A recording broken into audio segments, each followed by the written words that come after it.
Rosalind, thank you so much for having a conversation with me. Pleasure to be here. So you are at MIT, where you are the founder and director of the Affective Computing Research Group. That's right. So why don't you tell me about what affective computing is? Yeah.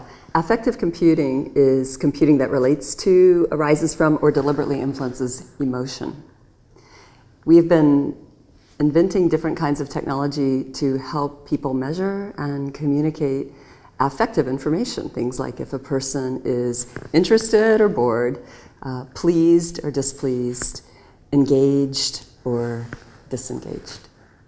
So what does it mean for a technology to read emotions in a human being? Give me give me an example both of what the technology does and how people use it. Yes, one example is when people are using a computer and it has a built-in camera. If they choose to opt in, they can turn on the camera and have it watch them watching other content. And through that, you can communicate with your face things like where some content made you laugh, where you actually look like you were interested in what the video was saying, or where in a lot of political videos we found people smirk. People watching political videos? They do a lot of smirking.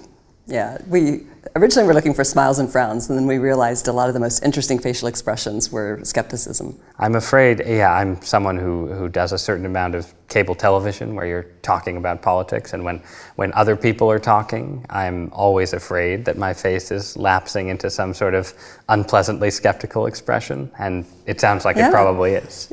There are people who are leaky, who express pretty much outwardly what they're feeling inwardly, and then there are people who may choose not to express that. We're all free to hide it. We also make... Are we free to hide it? I mean, can people... How effective are people at controlling their facial emotions? Or their facial expression of emotion? There's a great variety of ability there. There are some people who are not effective at all, and there are others who have a great poker face. And do you do tests where you ask people to control their emotions while they're... I do not focus on people's cases where they're trying to hide emotions. I usually focus on cases where people want to communicate and maybe they're being misunderstood. We have chosen to focus the technology on cases where we can see a clear usage where it can help people. And usually that's not trying to extract things from people who want to hide it. Right, okay. So you're not giving it to interrogation artists and so we are on. not. There are uses like that for some of our technology. So your uses. So tell me about the uses then. What are the applications that essentially help people who aren't being understood? How does that work? Well, one of them has actually evolved from, I'm wearing some unusual wristbands here, we started working with people who had limited language abilities, especially people on the autism spectrum. But all of us at some point were unable to speak, or we may become sick and unable to speak. And we realized many of these individuals were experiencing a lot of stress and feelings that were being misinterpreted based on how people viewed them on the outside.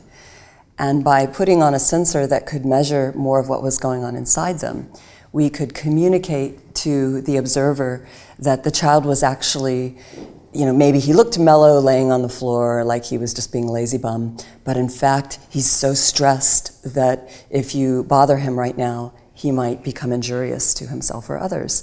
Whereas if you let him, get the comfort of the deep pressure of the floor, maybe that's the best thing for him right now and he'll calm down. So what kind of things are being measured then in that situation by the wristbands? Right, so this one is measuring a thing called skin conductance. It's an electrical change in the skin it's generated when you sweat, but it's also generated very subtly by changes in the deep emotion centers of your brain, especially the parts that get activated with fight or flight.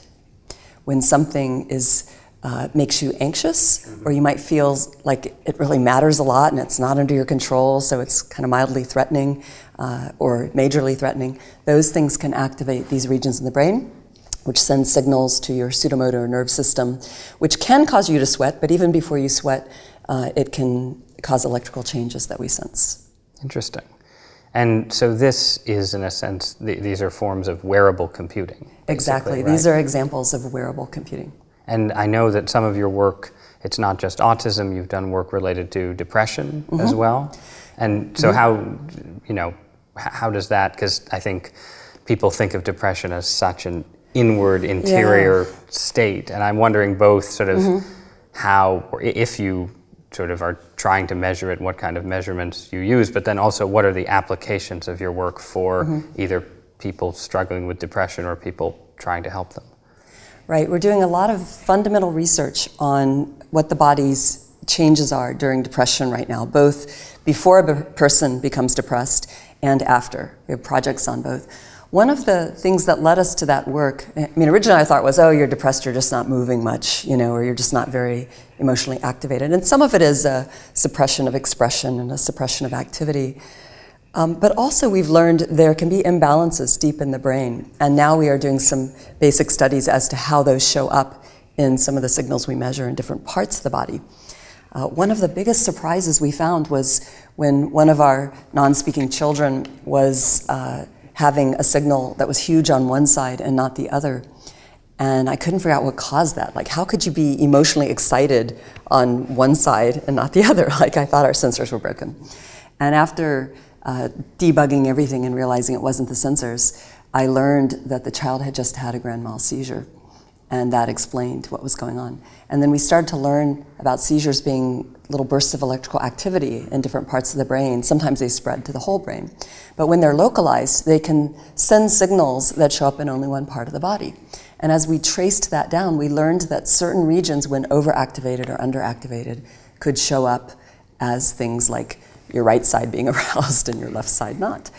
And that now is, those findings are being used to build seizure detectors and also to issue alerts that could help people prevent dangerous states from going unattended. And also we're looking at early signs of depression, and also as people get treatment and start to heal and come out of depression, do these patterns shift to more normal patterns? So both people who are already patients and people who are, I guess, in at-risk populations would wear these devices, basically, in the long run, as sort of monitoring for themselves or their doctors? Is that right. In fact, this is a slightly Are you newer one. actually, is that and this one also doubles as a wristwatch. This is the Impedic. I was going to say, it's the Apple, it's the Apple Watch. I think it looks better than the Apple Watch. So much better. Thank you. I wouldn't expect that it's cheaper, but maybe... it is less expensive than the Apple Watch. It is? Well, then your technology must be well on its way. So. We're working on it. That's great. Yeah, this is a prototype.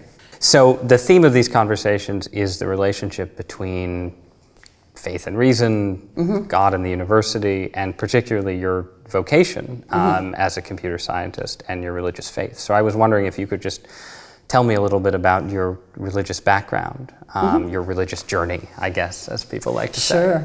Sure.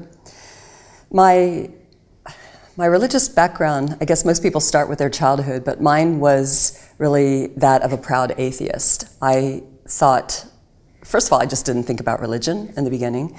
Then later I moved to Atlanta, Georgia, where a lot of people talked about religion, and I got very turned off about it. I thought it was just for people who were non-thinking, or it was a crutch, or it was just something people did because they grew up with it. Were your parents just skeptics? And did you have any childhood religious? No, they just never talked about religion, and we didn't go to church.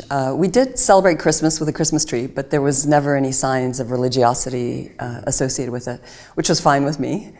You got the presents, and Yeah, I got the presents. That's all that mattered, right? As a kid, right? Get your presents and give your presents, and believe that there's something magical about Christmas, that you're always trying to figure out what it is, even unless you know the real reason for Christmas. And I had neighbors who were Christians who kept inviting me to church. I didn't want to go to church. I didn't want to wear a dress or a skirt. I didn't like the idea of church. Right, and in the South, you actually have to wear a Yeah, dress. exactly. It's so funny how it's these trappings of what it is that are, so easily rejected. And eventually they said, after I think like 6 weeks in a row of faking stomach aches to get out of Sunday morning churches, they said, maybe you don't have to go to church, but what matters most is what you believe. Have you read the Bible? And I thought, I've heard that's the best-selling book of all time. No, I haven't read it. Maybe I should, because I considered myself a smart person. I should read the Bible. So I got one of those read the Bible through a year, checkbox I think it was called The Way. It was one of those paraphrased versions. And I started reading the Bible. And to my not wanting to tell anybody what was happening in me, I started to change. It started to change me. And I thought it would be sort of full of fantastical, crazy stuff. They actually had me start with Proverbs, which was smart because it was full of so much wisdom that I'd read a few verses and I'd have to put it down and ponder what was going on here. And it immediately hit me with my sort of intellectual arrogance that I had a lot to learn from what was written here. And were you in academia at this point? Oh no, I was in grade school. Oh, okay. Oh, so this was... Yeah, I was, this was... Oh, so this was a I started childhood... reading it like in 7th, 8th grade, I guess. It took me many years before So your neighbors were neighbors as a child? Yes, I used to babysit for them. They were... Okay, and what did they were a doctor. And, Okay, and did your parents know that they were asking you to go to church with them? Because I would just say if we'd had neighbors who, had been asking me to go to church with them, my parents might have raised an eyebrow or something. So yeah, I don't know. They might have known. They never talked to me much about it. They were very quiet about anything church or religion related. In fact, I never knew my mom had any opinions about it until I came home one day and said, "Mom, I want you to know I'm leading the debate team for evolution against creation. I'm on the evolution side, and we're going to whomp those stupid creationists." And she said, "But the Bible's an important book." And my jaw dropped. I'm like, "What do you mean the Bible's an important book? I've never seen anybody look at it in our house. I knew we had one." So this was, okay, so this was, you were an early teenager, basically. Mm-hmm. And so then how did that ultimately translate into religious practice? Yeah, after reading the Bible, and I still didn't want to go to church. I still didn't want to identify as a Christian because I still didn't like what all of that was. But I did have to wrestle with the fact that that I was believing in God, and I still wasn't quite sure about Jesus. And then I went off to college, and a friend, invited me to go to church. It was one of those churches where the preaching was really good, but you want to raise your hand 5 or 6 times in the middle of the sermon and ask questions, and they wouldn't let you do that. So I found that very frustrating. And I hear some churches now are having Q&A afterwards, which is so smart. I wish they'd all do that. And gradually I met with people who could get my questions answered, and I changed from just believing in God to realizing that there was something much greater there that was being offered, which was not just faith in Christ, but the opportunity to get to know Christ as a living person, and to change sort of who was in charge of my life, instead of it just being me, to hand that over. And this was college and graduate school, I assume? This was undergrad. Okay. And did you feel, I think there's an expectation that kind of religious pilgrimage is somehow at odds with the kind of vocation that you have, right? I think when people think about the sciences writ large, but I think maybe especially computer science with its associations with sort of, Silicon Valley, this sort of futurism in which the singularity is the only heaven that we're ever going to achieve or something, that there's this sort of inherent tension between that and Christian belief. And did you ever sort of experience that either personally or just culturally in terms of your fellow students, PhDs, and so on? I certainly have colleagues who speak very much the way I used to speak. Like, how can you believe in something that you can't prove mathematically or show in this way? And in fact, a friend of mine who's a mathematician used to say that to me. How can you believe in something that you can't prove? I only believe in things I can prove. And then one day he was reading a history book, and his friend, who happened to be a Christian, said, "Why are you reading that history book? You can't prove any of that." And he realized there's a lot of truth that has happened in the past that we can't prove today like you can a mathematical thing. And furthermore, of course, all of our science and our math rest upon axioms and things that we take at faith. So people who think that they can't deal with faith are really just deceiving themselves. All people in science are accepting something on faith. The question is, what is the evidence for that? And do you allow kinds of evidence that are non-scientific? And do you feel a sort of, is there a sort of religious vocational element in your work? I mean, do you feel that your faith has influenced where you've ended up in terms of the projects you're working on? I mean, it seems like the work you're doing has, you know, not that all or any work can't have sort of altruistic implications, but you're working in an area where you're trying to help people who are in particular distress, maybe it sounds like. And do you think that that's connected to your religious faith, or has it been a series of providential acts? No, it's definitely influenced by it. It used to be that we just thought about, you know, what work are we going to do based on, like, is it hard or is it easy? Well, we're at MIT, we want to do stuff that's hard, you know. Is it really cool and novel, or is it just kind of lame, like anybody could do it? No, we want to do, you know, cool, novel, hard stuff, right? Well, I've added another dimension and challenged my students to think about this dimension too. Is it something that's really going to make people's lives better? Or is it, and actually we don't want to say it's going to make people's lives bad, because nobody wants to say their work makes people's lives bad. So we'll just say it does a little good or it does a lot of good. And so we're trying to add this third dimension and see if we can do stuff that does a lot of good. And it means that when you're thinking about building something like an AI, you think, okay, is this really going to make people's lives better? Or is this just going to put people out of work and get you a lot of papers published? And so we're adding these other dimension, this other dimension to ask the question.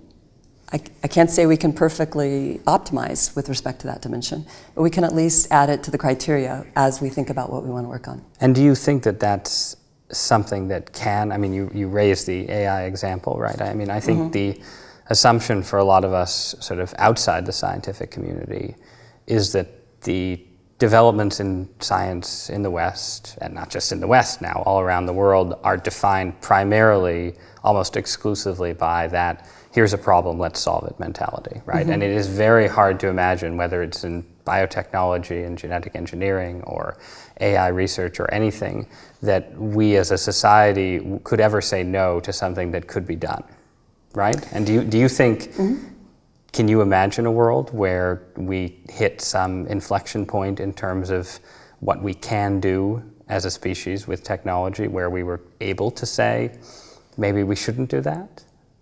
I think we've already done some things that that certain people have said later, maybe we shouldn't have done that. I guess, but I'm thinking more prospectively, right? I mean, could we say no to the thing, to doing the thing itself, right? And yes, in hindsight, we might say, well, we shouldn't have built Skynet, and then it destroyed the world, and the Terminators ran roughshod over everything, right? But if we could build Skynet tomorrow, somebody would see. It's my assumption, as somebody who looks at this sociologically and doesn't even pretend to understand the underlying science, is that the trajectory of our civilization is such that when doors open, we always end up walking through them. And it sounds like you're sort of thinking about, the question of, saying, well, when we're on the threshold somewhere, maybe we could, think about what it means to walk through. But or we step back and we see that's not the only door that's open. Right. But do you think that's an argument that could resonate widely with people at the frontiers of science? I think that people at the frontiers of science like a challenge. They like to do what people think they can't do. Right. And you have to understand those motivations. Yeah. And so that's why I don't say take away certain pieces of the two existing axes. I say let's just add a third one that makes it even more challenging and makes it even harder, and hopefully appeals to a lot of people. I can't ever say everybody should adopt this third axis. I can say that when we work on that, we still are able to achieve the other two and do something that hopefully at the end of our lives we'll feel like we feel really great that we worked on that. Yeah. My last question is on a more sort of personal, professional level. I just wondered, you are in certain ways a minority twice over. You're a Christian in a field that is probably not dominated by Christians, and you're a woman in a field that is sort of assumed to be male-dominated and often assumed to be a difficult field for a woman for that reason. And I wonder if, maybe neither of those, maybe neither your beliefs nor your sex has ever felt like a difficulty or an impediment in your field, but I just wonder if how you've experienced that combination, and if sort of either one has seemed to make you more distinctive in a good way or alienated in a bad way from your peers in your profession. First of all, I think being a woman in technology and science is fabulous. It's a great career for a woman. It's a career where you can bring a lot of creativity, flexibility, and we value different perspectives, different ways of seeing things. So kind of the more different you are, the more you can fit in. That said, I do feel like there are expectations, and if you do sort of the same quality work, they just expect it's not as good because you're a woman or you're blonde, or you're from the South, or you're Christian, oh gosh, or my goodness, was that something conservative you were reading, over there? So you can just tell people it's the New York Times, it's right. Yeah, the Times is okay in academia, but I actually read the Wall Street Journal, sorry. But it's, actually I read the Times too, but I read a diversity of things, whereas some of my colleagues pretty much, come from one angle. But I think our community as a whole is so international and diverse that we welcome people whose viewpoints are really different, because we know from the past that they make contributions that are valuable, that seeing something the same way all the time just gets you stuck. Well, this has been great. Thank you so much for having this conversation.